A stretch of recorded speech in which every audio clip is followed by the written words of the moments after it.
আমাদের এই দাবির বিষয়ে কোনো প্রতিক্রিয়া বা আমাদের কোনো আশ্বাস না দেন, ঈদের পর আমরা কঠোরতম অবস্থান কর্মসূচি ঘোষণা করব। আমি অবধিগত ক্যাডেট সাব ইন্সপেক্টর মোহাম্মদ নূর সাদিক 320 জন অবধিগত ক্যাডেট সাব ইন্সপেক্টরের পক্ষ থেকে কথা বলছি। আমরা আমাদের এই কর্মসূচি অবস্থান কর্মসূচি শুরু করি জানুয়ারির 5 তারিখ থেকে। শান্তিপূর্ণভাবে আমাদের এই কর্মসূচি পালন করে আসছি।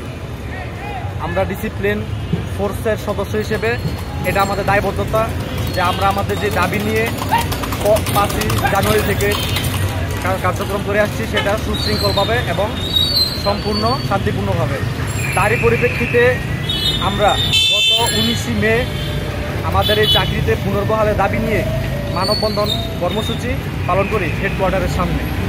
ওই দিন আমাদের অভিভাবক, সর্বোচ্চ অভিভাবক আইজিপি মহোদয়ের পক্ষ থেকে একজন প্রতিনিধি হিসেবে এডিশনাল এসপি নুরে আলম স্যার আমাদের সাথে সাক্ষাৎ করেন এবং আমাদের দাবি দেওয়া সম্পর্কে উনি অবগত হন। আমরা তার কাছে আমাদের দাবি পেশ করি এবং আমাদের পক্ষ থেকে একটি স্মারকলিপি নুরে আলম স্যার গ্রহণ করেন এবং তিনি আমাদের এই আশ্বাস প্রদান করেন যেন 1 সপ্তাহের মধ্যে উনি আমাদের আইজিপি মহোদয়ের সাথে একটি সাক্ষাৎকারের শিডিউল উনি ম্যানেজ করে দেবেন। এই আশ্বাসে আমরা গত 19 মে আমাদের এই মানববন্ধন কর্মসূচি স্থগিত করি এবং উনি আরও আমাদের আশ্বস্ত করেন যদি এর মধ্যে আমরা সাড়া না পাই সেক্ষেত্রে যেন আমরা আমাদের কর্মসূচি আবার পালন করি। তারই ধারাবাহিকতায় আমরা 1 সপ্তাহ নয় 2 সপ্তাহ অপেক্ষা করার পরও আমরা কোনো সাড়া পাইনি হেডকোয়ার্টারের পক্ষ থেকে এবং সেই প্রেক্ষিতে 1 জুন থেকে আমরা আমাদের মানববন্ধন কর্মসূচি আবার পালন করছি এবং আজকে ৪৪তম দিন। আপনারা জানেন যে আগামীকাল সরকারি ছুটি ঘোষণা করা হয়েছে। তারই পরিপ্রেক্ষিতে আমরা আমাদের এই কর্মসূচি আজকে এখানে স্থগিত ঘোষণা করার জন্য বাধ্য হচ্ছি, কারণ সরকারি ছুটি চলাকালীন কোনো প্রতিনিধি আমাদের সাথে যোগাযোগ করবে না, এই বিষয়ে আমরা অবগত হয়েছি।